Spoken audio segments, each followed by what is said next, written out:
Beleza. Então, esse é o nosso último conteúdo da disciplina de fertilidade, né? A última parte, na verdade, que a gente vai falar basicamente sobre adubação. A gente começou falando sobre características gerais da fertilidade, CPC, capacidade de troca de cátions, de ânions, soma de bases, calagem. Aí depois foi para a segunda parte da disciplina com a parte de matéria orgânica, dos nutrientes, macro e micronutrientes. E agora a gente entra propriamente em adubos. Essa disciplina, em alguns cursos, ela é separada, inclusive. A gente teria fertilidade e nutrição, e aí teria uma outra disciplina de adubos e adubação. Eu não fiz assim, eu já vi em algumas instituições, eu acho que dá para falar dentro da disciplina de fertilidade, mas quem tiver interesse, né, eu acho que a maioria vai trabalhar uma hora ou outra com isso. É importante sempre se especializar mais, porque a gente vai falar em 3 semanas de aula, basicamente, sobre um tema que é muito amplo. Bem, a parte de fertilidade, a gente precisa entender primeiro o que são os adubos, para depois entender como que a gente recomenda uma adubação. Nós vamos ter uma aula prática, não nessa semana, no sábado que vem dá dia 6, né? Dia 5, sábado que vem, a gente vai falar um pouquinho lá no campo, lá na Fazenda Escola, sobre adubação. Aí eu aviso vocês direitinho na semana que vem, no grupo também eu já vou comentando como é que vai ser essa aula. A gente vai fazer a adubação de um experimento lá, que já começou com o professor Daniel e com a professora Ayuri. Bem, então, o que são os fertilizantes ou adubos, né? Então, é muito comum a gente ver o pessoal falando sobre fertilizantes, adubos, o que é isso? Na verdade, é a mesma coisa, né? O fertilizante, ele pode ser, ou adubo, ele pode ser, uma substância, pode ser mineral ou orgânica. Então, nós temos adubos orgânicos e adubos minerais. Então, eu tenho aqui a substância mineral ou orgânica. Ele pode ser natural ou sintético, que fornece um ou mais nutrientes. Então, se eu falar para vocês o que é um adubo, vocês podem falar, por exemplo, que a ureia, ou um fertilizante, a ureia é um adubo.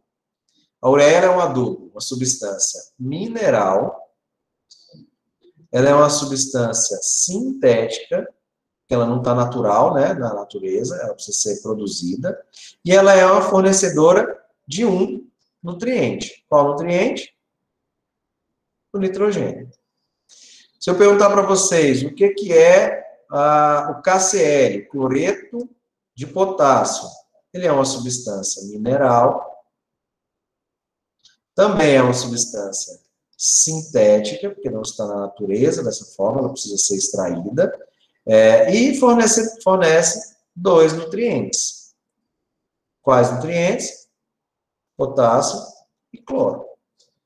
E aí a gente pode fazer para todos eles. Eu posso falar, por exemplo, sobre o sulfato de amônio, posso falar sobre o monoamônio fosfato, posso perguntar sobre o esterco de galinha.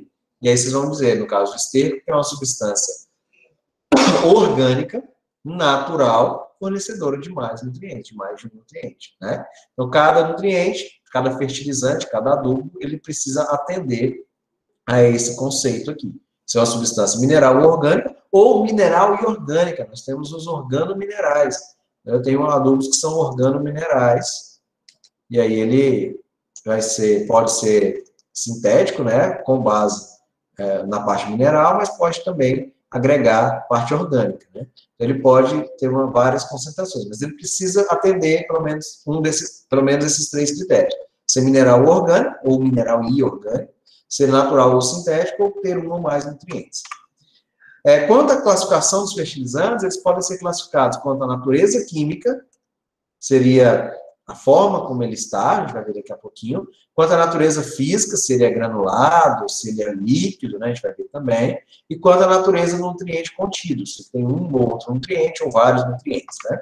Olha aqui a natureza química. Eu tenho os minerais, como eu falei para vocês. Então, aqui eu tenho o KCl, né, o cloreto de potássio. Esqueci de acender aqui a caneta. Então, o KCl, ele tem essa coloração avermelhada por conta do potássio, né? Tem essa coloração. Ele é um nutriente mineral. Eu tenho os orgânicos, então esse aqui é um orgânico, um esterco, um composto, e eu tenho um organomineral, parece uma ração de peixe, mas é um produto que foi produzido a partir de um material orgânico enriquecido com materiais minerais, né? Então, minerais, KCl, aqui os estercos, e o organomineral seria a junção dos dois em um produto de baixa disponibilidade, né, mais lento para ser disponível. Então, tem essas várias caracterizações, né? Isso é de natureza química. De natureza física, ele pode ser classificado como granular.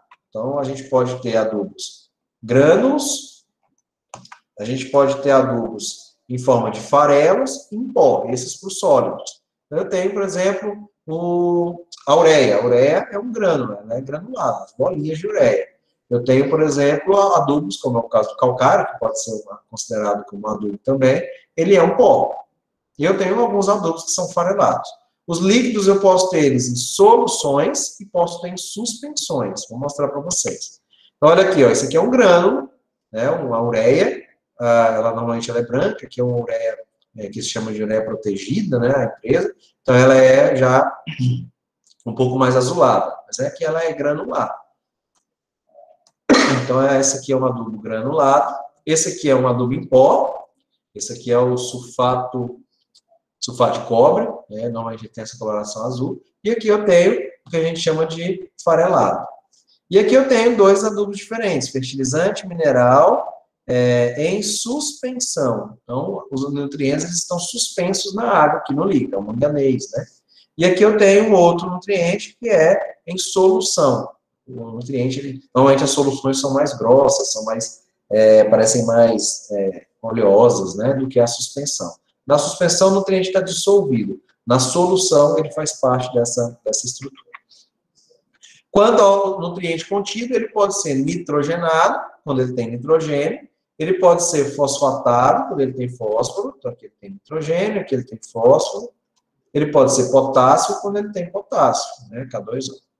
Fertilizantes com cálcio, magnésio e enxofre, e fertilizantes com micronutrientes. Então, a classificação de acordo com o nutriente que está disponível ali para a planta absorver. Então, olha aqui a ureia, né? 45% de nitrogênio. A ureia é comum aqui agora.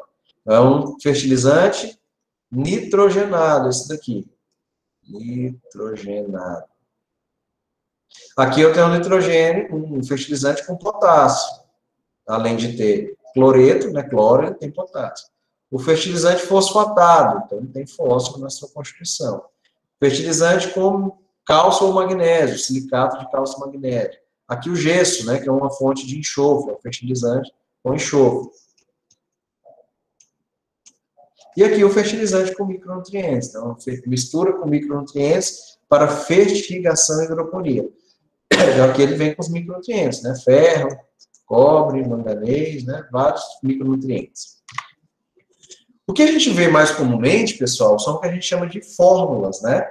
É o que a gente mais tem no mercado para consumo, para compra, né? Então, é o que a gente chama de fórmulas comerciais. E todo mundo provavelmente já ouviu falar dessas fórmulas comerciais. É uma mistura de NPK, de nitrogênio, fósforo e potássio. Então, é comum a gente ver. E essas concentrações, esses números, são a quantidade de nitrogênio, de fósforo e de potássio em porcentagem. Então, por exemplo, se eu falo para vocês, a gente vai adubar o milho com uma fórmula 20-0-20. O que a gente está utilizando? Um fertilizante que tenha 20% de nitrogênio, 0% de fósforo e 20% de potássio, K2O. Então, a porcentagem, eu não estou falando em 20 quilos, eu estou falando em 20%. Se eu apliquei 50 quilos desse produto, eu estou aplicando 20% de nitrogênio. Então, vai dar ali 10 quilos de nitrogênio, né?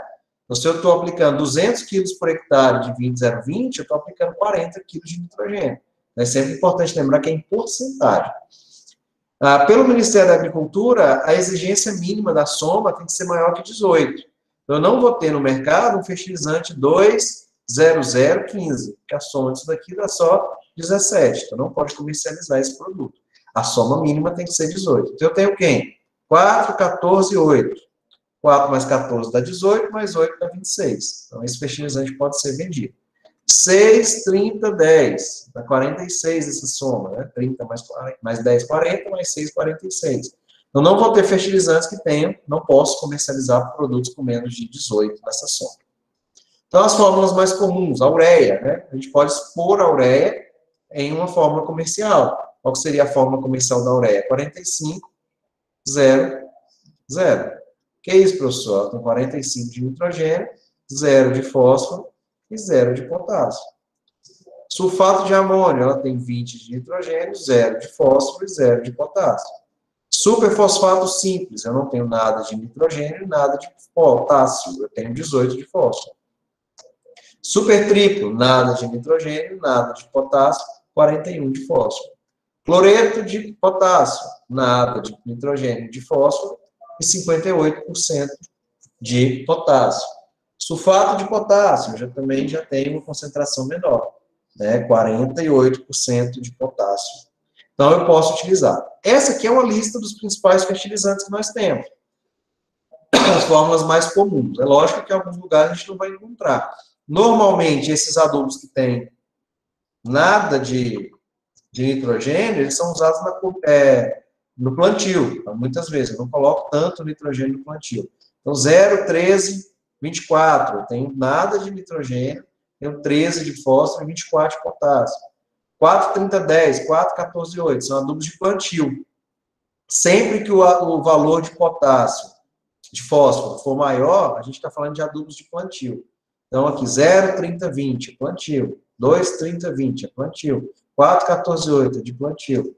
6, 30, 10, né, são adubos de plantio. Quando eu tenho nada de fósforo, pouco fósforo, são adubos de cobertura, que eu vou colocar uns 20 dias, 25 dias, 30 dias após o plantio. Então, 30 dias após a semeadura. Por quê? Porque no plantio eu coloquei o fósforo, eu coloquei esse aqui, por exemplo. E coloquei pouco nitrogênio, 4 de nitrogênio e 10 de potássio. Na cobertura eu coloco muito nitrogênio e coloco mais potássio. Né? Então, normalmente o adubo de cobertura, ele tem nitrogênio e potássio mais alto e o fósforo baixo ou zerado. Então, aqui, por exemplo, se eu for utilizar as fontes abaixo para compor um fertilizante que contém 80 kg de nitrogênio, 220 kg de fósforo e 130 de potássio. Como que eu ia fazer isso? Eu sei que a ureia tem 45% de nitrogênio. O supertriplo tem 41% de fósforo. E o cloreto tem 58% de potássio. H2O. Então, como que eu poderia fazer isso aqui? 100 kg de ureia tem 45%. Então, ela tem 45 quilos de nitrogênio. Quantos quilos de ureia são necessários para eu aplicar o que a planta necessita? 80 quilos. Então, a partir de agora, a maioria das contas que a gente vai continuar fazendo é regra de 3. Né? Então, 100 vezes 80 dividido por 45. Ou seja, para aplicar no solo 80 quilos de nitrogênio, utilizando ureia, eu preciso aplicar 177,77 quilos de ureia. Quando eu colocar 177,77 quilos de ureia por hectare, eu estou aplicando 80 quilos de nitrogênio, porque a concentração é de 45. Mesma coisa, 100 quilos de superfosfato triplo tem 41 quilos, 41% de fósforo.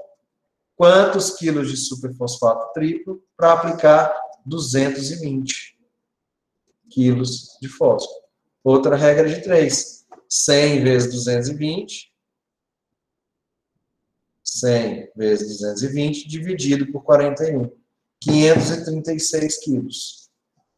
536,58 quilos por hectare de superfosfato triplo. Da mesma forma, a gente precisaria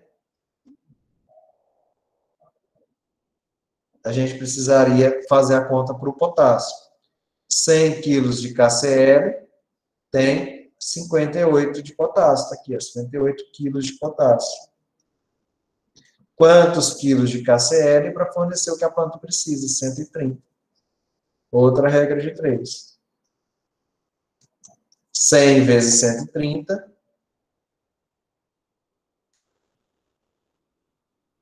100 vezes 130 dividido por 58. 224,13. Então, 224,13 quilos por hectare de KCl. Então, digamos que você pegou a análise de solo, a gente vai ver daqui a pouquinho. Pegou a análise de solo, e o solo precisa de 80 kg de nitrogênio, 220 kg de fósforo e 130 de potássio, você poderia aplicar 177 kg de ureia, 536 de sulfato e 224 de KCl. Você vai gastar quase 800 kg, quase 900 kg de adubo para fornecer essa quantidade. Professor, e de onde que vem aquela fórmula pronta, por exemplo, a 4,14,8? Como que eu vou saber? Como que a gente vai fazer? Eu preciso de 80 kg de nitrogênio, 220 kg de fósforo e 130 kg de potássio. Para descobrir uma fórmula comercial, eu sempre vou pegar esses valores que eu encontrar nas nossas interpretações, daqui a pouco a gente vai fazer um exemplo, e vai dividir sempre pelo menor valor, 80 nesse caso. 80 dividido por 80 dá 1. 220 dividido por 80 dá 2,8, né? 220 dividido por 80, 2,75. E 130 dividido por 80 dá 1,62. Professor, eu nunca vi falar na vida que existe uma fórmula 1, 2,75 e 1,72. Vocês concordam que é N, P e K? Não era aqui, ó, quantidade de N, quantidade de P e quantidade de K. Estava aqui, ó. Então, eu precisaria de 80, 220 e 130. Se eu dividir tudo por 80, eu vou ter 1, 275 e 162. Eu não tenho essa fórmula, mas eu posso multiplicar isso aqui, por exemplo, por 4. 1 vezes 4 dá 4. 2,75 vezes 4, vou fazer aqui, 2,75 vezes 4 dá 11.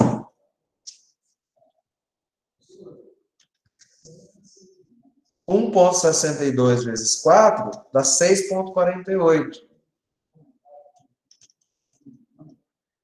Eu tenho uma fórmula próxima, eu não tenho uma também 4, 11, 6, mas eu tenho a fórmula 4, 14, 8, que está ali próxima.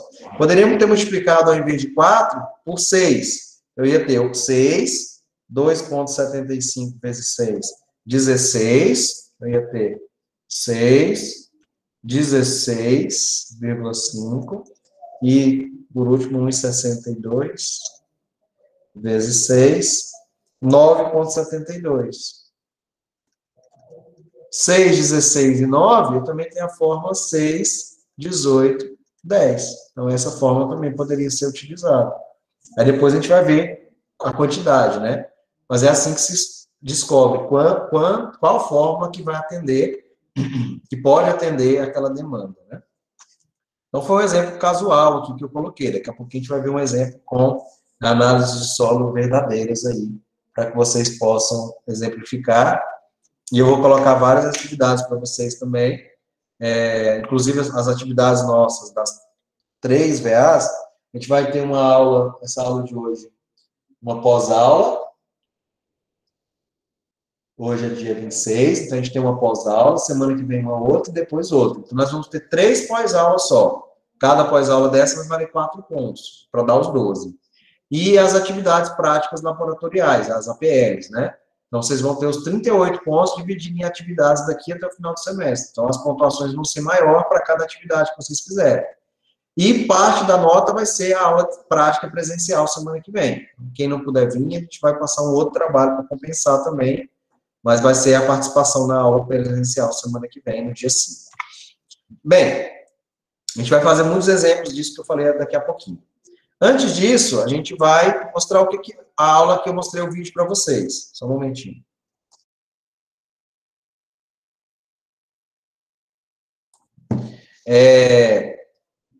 Estava no silencioso, pensei que ia tocar. Antes disso, então, a gente vai ver a eficiência, os fatores que influenciam na adubação. O que pode influenciar? Era aquele vídeo que eu pedi para vocês assistirem, acho que o GDL estava baixo, não percebi. Para mim, o áudio estava bom aqui.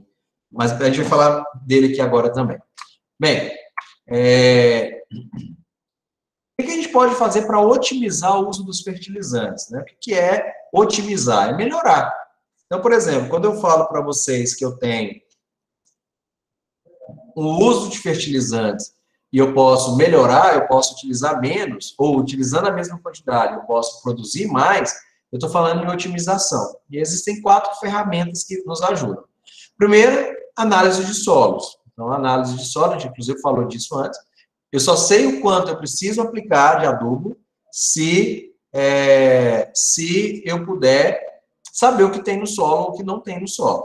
Segundo, análise foliar. Eu preciso saber o que tem na planta, né, para saber o que eu preciso aplicar ou não preciso.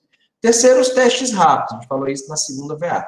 E os sintomas de deficiência. Então, a gente viu isso tudo, né? Que inclusive, está repetido aqui, né? A gente viu isso tudo. A análise de solo é uma ferramenta importante. A análise foliar também é muito importante para eu saber o que tem no solo, o que falta nesse solo. Os testes de tecidos, aí eu trouxe aqui uma imagenzinha que não tinha na nossa aula. Então, eu pego uma amostra de planta, coloco uma fitinha ali dentro, dependendo da coloração que ela mudar, eu sei se ela tem ou não tem nutriente no solo. Está muito difundido na Europa e nos Estados Unidos. No Brasil ainda não tem tanta pesquisa, mas um dia chega. A gente tem os sintomas de deficiência, então existem vários guias. Esse guia aqui mostra, por exemplo, está em espanhol, né? A gente tem ali o enxofre, clorose, folhas mais velhas, a gente tem aqui onde que acontece o sintoma, o magnésio, né? Aqueles que a gente já viu, né? Os mesmos sintomas, o fósforo, o avermelhamento, o potássio, a necrose das bordas das folhas. Então, a gente já viu tudo isso daqui, só relembrando. Mas existem alguns outros fatores que são extremamente importantes. Um deles é o histórico da área. Então, o conhecimento do histórico da área a ser cultivada é de extrema importância para maximizar a eficiência dos fertilizantes. Pontos importantes a considerar são as doses que já foram aplicadas de corretivos de fertilizante, as produções obtidas. Chego numa lavoura e eu vejo uma área, tem análise de solo na mão, eu sei o que tem e o que não tem. Mas qual a produtividade aqui de soja dessa lavoura sua? Você já chegou a produzir quanto? Qual é a média de produção? Não, é 60 sacas, é 70, 80, né? Eu já sei a média de produtividade daquela área, eu sei se é uma área que pode ou não ser mais ou menos aplicado fertilizante. Quais são as práticas de manejo, de preparo de solo? É plantio convencional, é plantio direto? Qual é a época de plantio que vocês costumam fazer? Qual que é a quantidade de chuva da região? Isso pode influenciar na fertilidade do solo. Bem, além disso, a gente chega no que eu tenho lá. Análise de fertilidade, análise do solo, análise da planta, testes rápidos, eu tenho o histórico da área, isso tudo para chegar no que é o uso eficiente de fertilizantes. O que é eficiência para vocês? Eu queria escutar vocês, ou aqui no chat, o que é eficiência? O que é ser eficiente? Vamos lá, Vitor, Gabriel, quem mais está aí? Vitor, Gabriel, Genivaldo, Baioto, Gediael, 6 pessoas. O que é ser eficiente? O que é eficiência?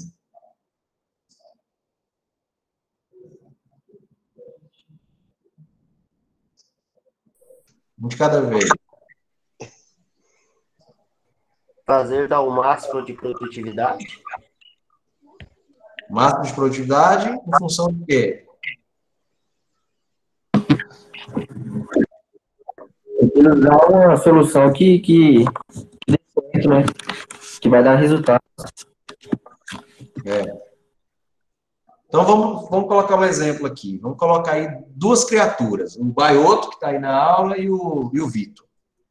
Os dois vão lá aqui em Goianésia, e vão lá para o Goianésia Mix, né? Então, GMF. Aqui, ó. Ano que vem, todo mundo com vacina contra o corona. E aí está o Vitor aqui, e está o Baioto de cá. Então, começou a festa lá e tal. O Vitor chegou na primeira moça lá, tomou um não. Chegou na segunda, tomou outro não. Chegou na terceira, deu uns beijos nela, né? Chegou na quarta, deu um beijo nela. Chegou na quinta, levou outro fora.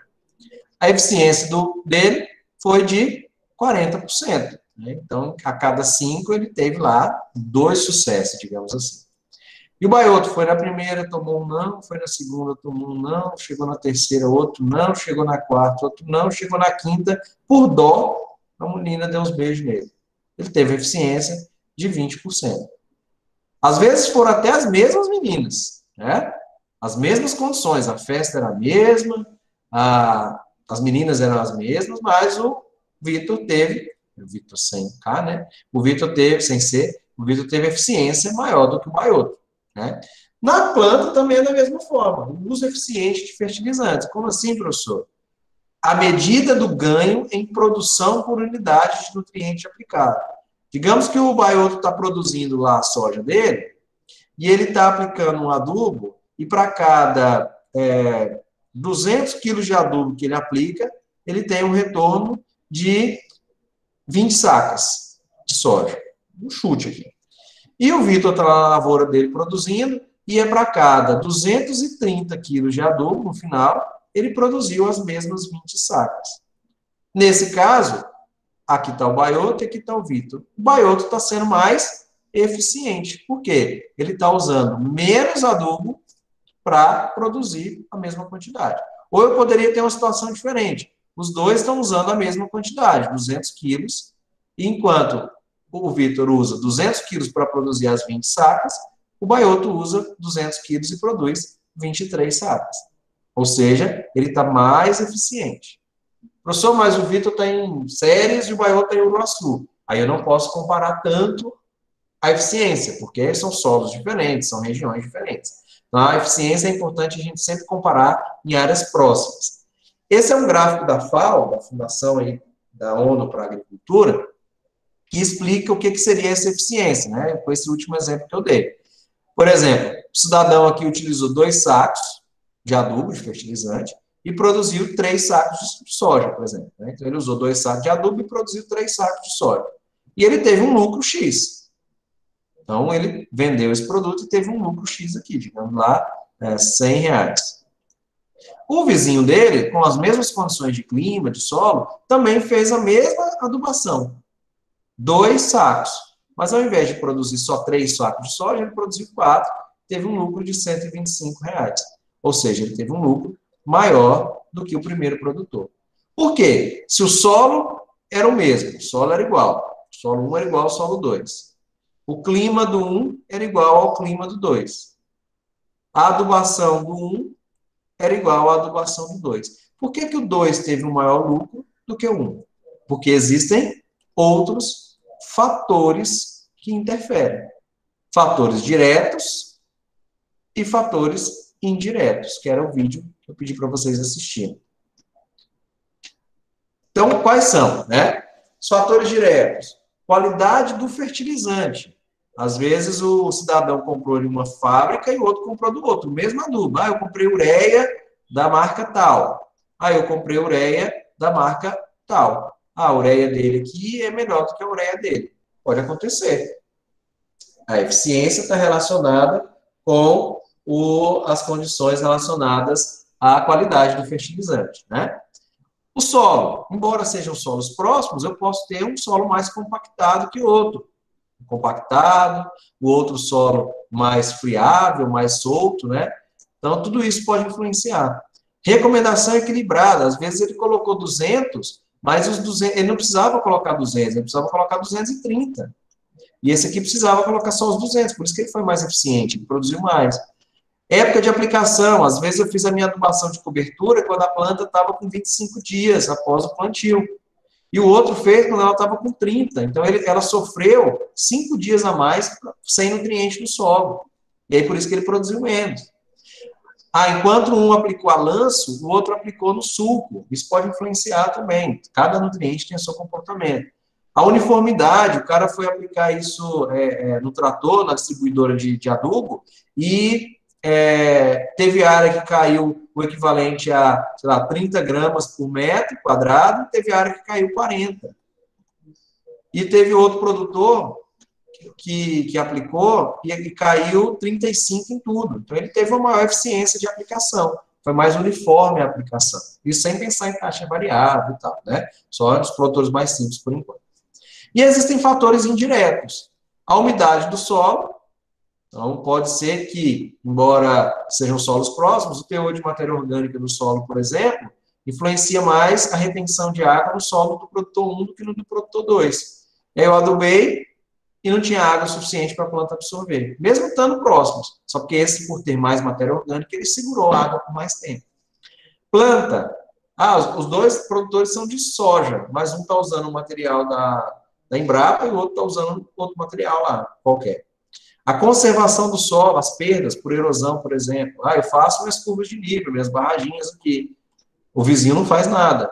É plantio convencional e o meu é plantio direto, né? O manejo, né, do solo. Tudo isso pode influenciar. Então, exemplo dos fatores diretos, né? Qualidade dos fertilizantes, a gente falou isso, né? Granulometria, o fertilizante pode ser muito grosso, o outro muito fino. Ele pode não dissolver facilmente no solo. As características químicas, da quantidade de nutrientes, da forma química, as características físico-químicas. Às vezes eu coloco o fertilizante lá no solo e ele não solubiliza, ele não dissolve. Ou ele empedra, deixa armazenado lá no galpão e ele empedra e dificulta a aplicação. Isso é qualidade. O índice salino, ele libera muito sal para o solo, causando salinização do solo. Então, as características do fertilizante é um fator que interfere diretamente na formação dessa eficiência. As características do solo, né? Características físicas, químicas, biológicas do solo, teor de matéria orgânica, tudo isso é um fator que interfere diretamente a eficiência. Recomendação equilibrada, está aqui minha caneca mais uma vez, né? Olha aí, lei do máximo, lei do mínimo, recomendação equilibrada. Se eu tenho um solo com a recomendação equilibrada, eu vou respeitar aqui, ó, esse aqui é o N1 e o N2, né? A faixa ideal de fertilizantes, porque aqui a planta está aumentando a produção de acordo com o aumento do meu fornecimento de nutrientes. Chega um dado momento que ela equilibra, tanto faz eu colocar 200 quilos ou eu colocar 230. Ela vai produzir a mesma coisa, ou muito próximo. Se eu colocar 250, ela já começa a perder produtividade. Eu preciso aplicar, e isso influencia a adubação. Época de aplicação, a gente chamou isso de marcha de absorção de nutrientes. De nada adianta eu aplicar fósforo aqui, ó. A planta já absorveu todo o fósforo que ela precisava. De nada adianta eu aplicar nitrogênio aqui, aos 70 dias, porque ela já absorveu tudo que ela precisava. A taxa de absorção já está até caindo. Então, eu preciso aplicar sempre próximo à época anterior à época de maior necessidade. Então, onde que eu aplico? Professor, mas o fósforo começou a absorver aqui aos 30 dias, a gente aplicou no plantio, porque ele é imóvel no solo. Então, eu preciso aplicar ele antes do plantio. Se ele fosse móvel, como os outros nutrientes, eu poderia aplicar mais próximo, que a gente faz com nitrogênio e potássio. Eu faço adubação de cobertura aqui, ó, aos 20 dias, 25 dias, que é quando a planta precisa de mais nutrientes. Forma de aplicação, né? Os fertilizantes mais solúveis devem ser aplicados mais próximos às raízes, porque ele vai dissolver e infiltrar, e a planta absorve. Os insolúveis no fundo do suco, né? Como é o caso do fósforo. Os indiretos, a gente tem a umidade do solo, as plantas, né, nesse solo, cada planta absorve nutrientes de formas diferentes, e a conservação. Olha esse solo aqui, a gente vai ver isso lá no 8º período. Olha esse solo aqui, a quantidade de matéria orgânica que foi perdido, e aí o solo ficou totalmente descoberto. Então, a desagregação e o arrasto do solo pela erosão é um dos fatores mais importantes da baixa eficiência. Produtor de plantio direto aqui, por exemplo, soja, ele vai colocar o adubo aqui na linha de plantio. Se vem a chuva e carrega esse nutriente, como foi aqui, o nutriente foi parar dentro do curso d'água. Então, ele vai causar assoreamento, ele vai causar contaminação da água, dos rios, né? Então, é um problema quando a gente tem erosão. Beleza? 8h40, certinho no horário do intervalo. Vou paralisar a gravação aqui. Alguma dúvida sobre essa primeira parte?